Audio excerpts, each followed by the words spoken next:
হুমায়ুন 14-15টা গাড়ি নিয়ে এখানে দাদাগিরি করছে, নতুন করে বুথে অশান্তি তৈরি করার চেষ্টা করছে। হুমায়ুনের দাদাগিরি আদায় করতে দেবো না, এই হুমায়ুনকে দাদাগিরি করতে দেবো না। আমি পুলিশ প্রশাসনকে বারবার বলছি যে হুমায়ুনকে সরাতে হবে, হুমায়ুনকে আর যাদের নামে এফআইআর আছে অ্যারেস্ট করতে হবে।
আমরা শো যাচ্ছি, সেই সময় ঘিরে ধরে হুমায়ুন কবিরের গাড়ি যাচ্ছিল। হ্যাঁ, একসঙ্গে হুমায়ুন কবির আমি যাচ্ছি।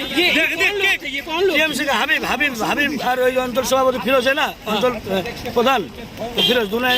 হুমায়ুন কবির চলে গেছে তো, হুমায়ুন কবির সামনে আছে।